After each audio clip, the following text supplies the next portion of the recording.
Hey folks, it's Teresa over here at Stringfield Ridge Farm. It's time for another Saturday vlog.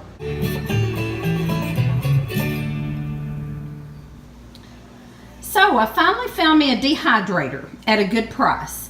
I had been talking about getting one, but I didn't want to pay a big price. And I have been dehydrating on my porch on a screen with the fan going. And that has worked for a lot of things.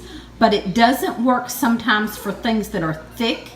Like I dehydrated some onions, and I had done it last year and it worked fine, but I think I had cut them thinner.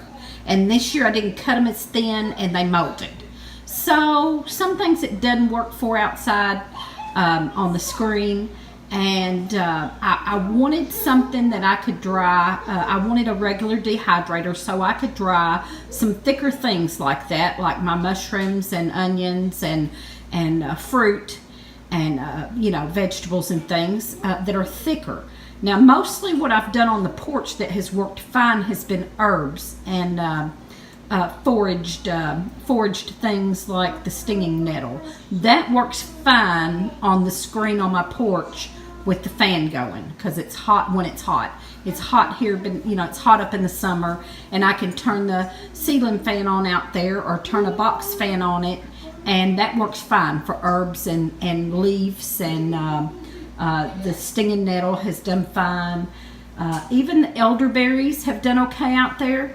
I did lose one bunch last year, and that was because I think it got so humid. I guess the humidity was just not letting them dry good or something. I'm not sure, but I did lose one bunch to mold last year of the elderberries. The rest of them have done fine. So here's what I got a deal on. I got this Presto. I have been watching, it's got 3 trays. I have been watching the local barter and trade on Facebook. And I've been checking with it every so often and watching for a really good deal. And I got one. I figured I would get a used one for, $10 or $15 maybe. But I ended up getting this brand new one. He said his wife had used it twice dehydrating flowers. And I believe him because it is like new. You can't tell it's been used at all. And I got it for $15. So I jumped on that and bought it. And it is a Presto, that there, Dehydrator. So it's really nice. It's got 3 trays, which I found the more trays I can buy 2 for $10. So I'll probably start out with this and see how that goes, and then buy a couple more trays a little later on. But I'll see how it goes. I don't know that I'll have that much. I can still do my herbs and my foraged leaves and stuff on the porch.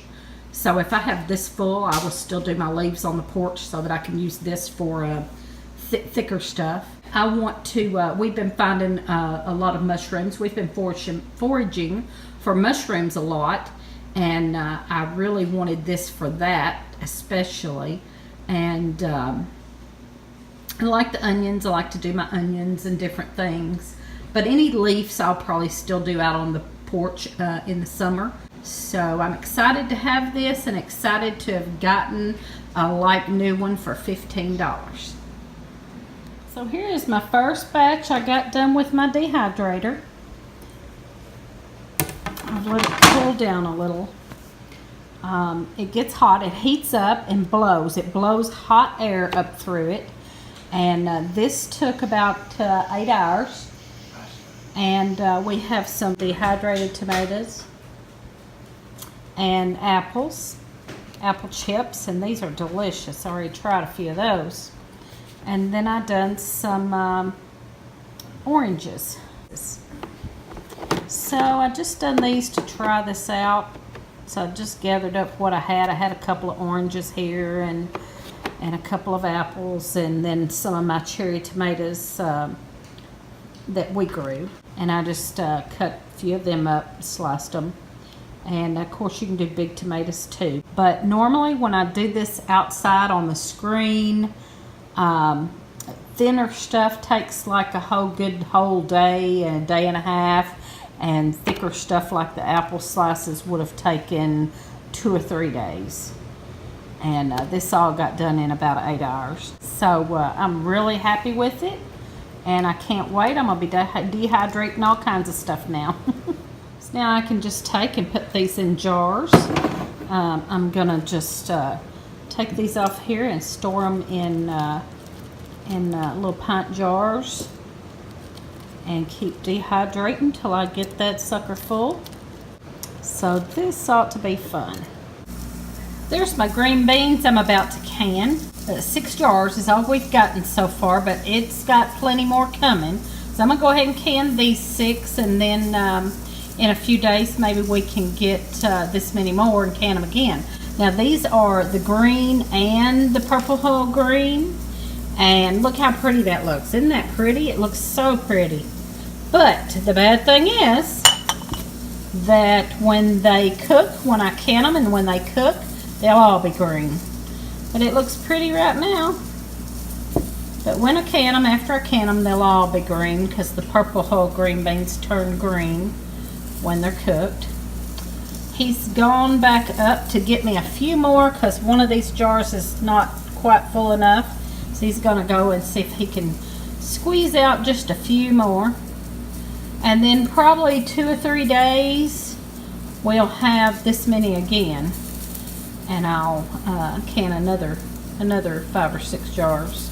Then you just pressure cook them for 20 minutes for pints, 25 minutes for quarts, and then you let it cool down, take them out. I mean, that's it. It's so simple, so easy. If you haven't started pressure canning and you're a little nervous about it, you can get one of these books, Ball Blue Book.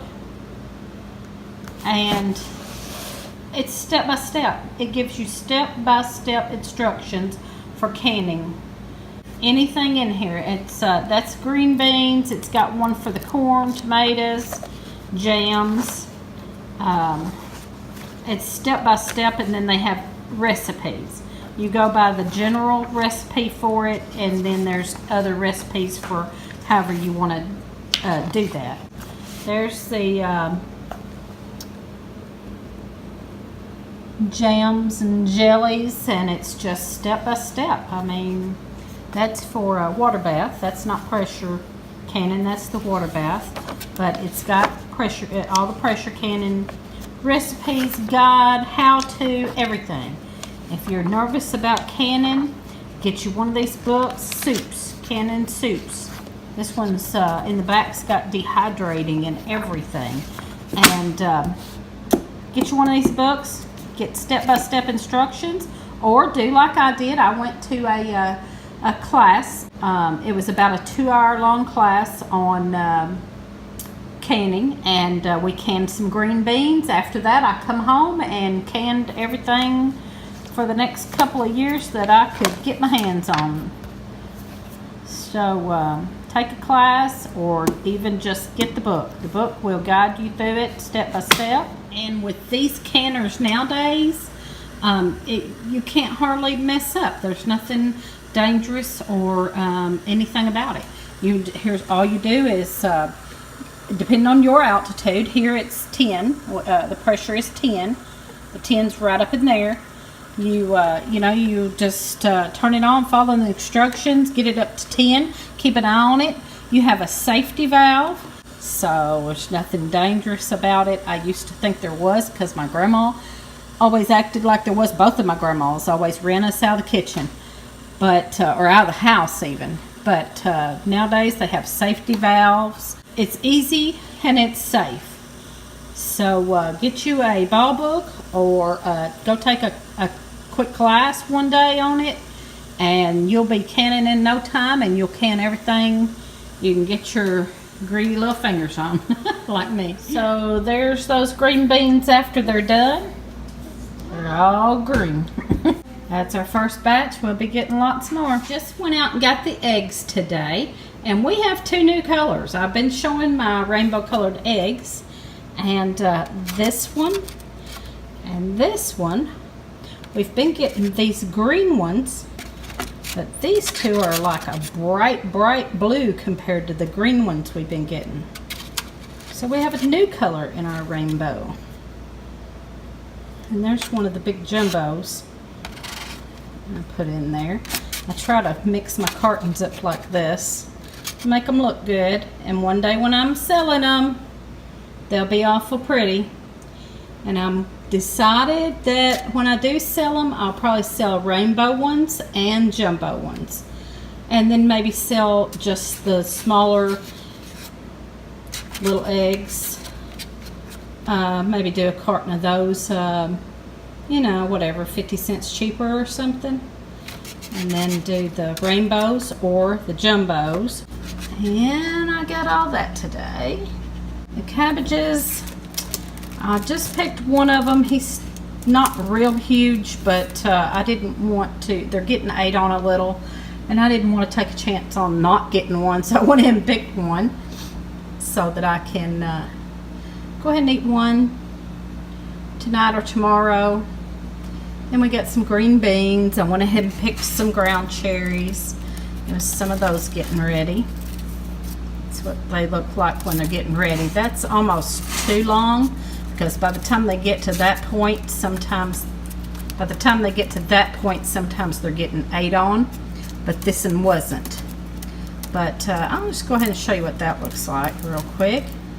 If I can do this with one hand, and just pop that little sucker open there, and that's what you got inside, and it tastes like a tart tomato. And then we got some green beans and some of our purple green beans. So that's what we've got right now. Thanks for watching. Give us a thumbs up and a comment and subscribe.